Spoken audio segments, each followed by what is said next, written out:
Hi, I'm Joey. This is my story. My little brother, Clark, is definitely the baby of the family. My parents dote on him, especially my dad, and to be honest, I do too. A lot of people say their younger siblings are annoying, but I can't imagine life without my brother. A few months ago, Clark was diagnosed with a rare cancer. We were devastated. After talking with his doctors, it seemed like the only option was a surgery that health insurance would only partly cover. My family is low income. My dad is a police officer, but his salary barely stretches to care for a whole family, let alone for his sick kid. I didn't know what to do. My parents were sad and worried all the time. They put every cent of their savings into Clark's medical care. I noticed we had less to eat.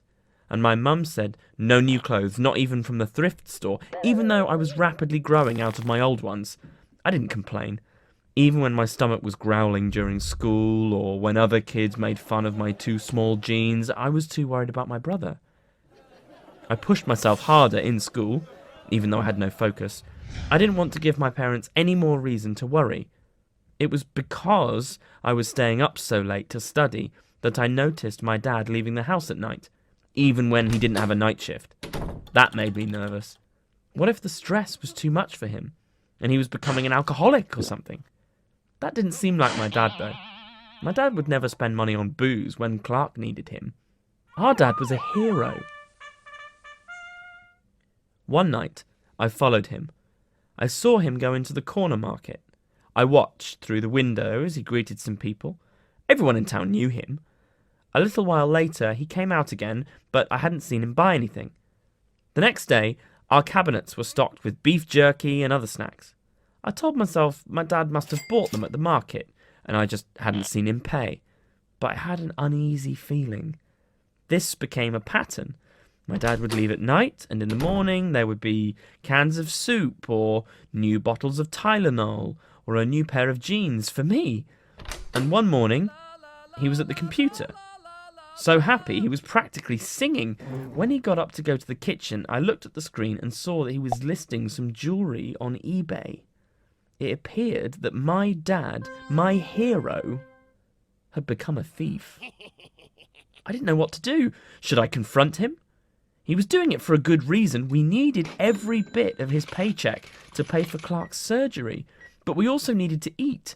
And my dad was a police officer. He couldn't break the law unless he absolutely had to. I decided not to say anything. Clark's health was the most important thing. One day, I came home to find my mum sobbing. "What's wrong?" I asked, terrified that something had happened to Clark. "Your dad's at the station," she cried. "He was caught on camera stealing from the jewellery store." "He was arrested?" I could feel panic rising in my chest. She shook her head. "No, the chief was the one who saw the security footage. He and your dad have been friends for a long time. He wanted to give your dad a chance to explain." "That's good," I said, hopefully. "As soon as the chief hears the truth, he'll let dad go." Mum wiped her eyes. "Your dad doesn't want to tell him. He says he knows he broke the law and he deserves the same punishment as any of the criminals he's arrested over the years." I was shocked and furious. My dad's moral code was going to leave the family with nothing. So now he decides to play the martyr. Where was his conscience when he was stealing from every shop in town? My mum looked stunned. "You knew?" "I saw him one night," I mumbled. "And then we started getting all that new stuff." She stared straight into my eyes. "Your father is a good man, Joey." "I know that, but he can't just decide now that he deserves to get arrested. We need him. Clark, especially. He should tell them the truth." My mum got the steely look in her eyes that I remembered too well from my entire childhood. "We don't need to air our dirty laundry to the entire town. It's our business." "Clark's cancer isn't dirty laundry," I shouted. She'd always been like this, so independent that she wouldn't let the neighbours help us plough our drive in the winter or ask her friends for support during Clark's illness. People might help us if they knew, "Don't you care about Clark?" For a second, I really thought my mum would slap me. I'd never seen her look so angry in my life. "Don't you dare ever question my devotion to my family," she hissed. "Stop talking right now." But I couldn't stop. "And what do you think's going to happen when word spreads around town that Dad's a thief? That's dirty laundry." My mum stood up, slamming the table with both hands. That shut me up fast. "I don't want to hear another word about it," she said. "This is your father's choice." I had never openly defied my mother, and I'd been trying especially hard to make her life easier since Clark got sick. But this was too important. Clark was too important. I went up to my room and took a few deep breaths. I said a silent apology to my mum and snuck out the window. My heart was pounding the whole way to the police station. When I burst in, people looked surprised. They all knew me, but I never came here without Dad. A couple of them looked disgusted, like they knew I was the son of a criminal. "I need to see the chief," I panted. "He's busy right now," said one of the desk workers. "You can't see him." But just then, the chief walked out from the back. "Joey." There was a mix of emotions on his face.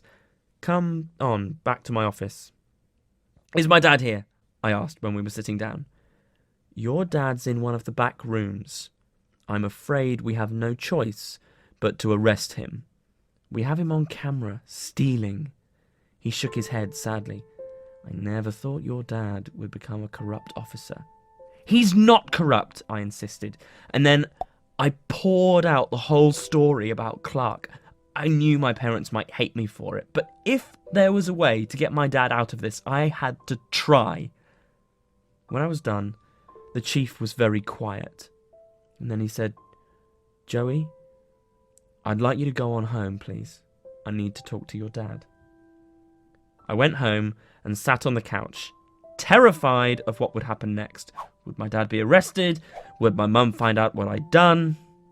But around 11 p.m, my dad walked in the door. He didn't say anything. He just gave me a huge hug. My mum came in too and stood there looking pale and frightened. "They're giving me a second chance," Dad said finally. "Thanks to Joey." My heart swelled. I couldn't believe it had worked. My dad had to return the stolen goods we still had in our house and reimburse the shops for the rest. Then he was put on probation with the department. The department set up a crowdfunding page for Clark's surgery, and it raised enough to help with the expenses. My dad has never stolen since, and he's very open about how what he did was wrong. I'm glad I told the truth, but it was a hard decision to make, to defy my parents' wishes for the good of the family.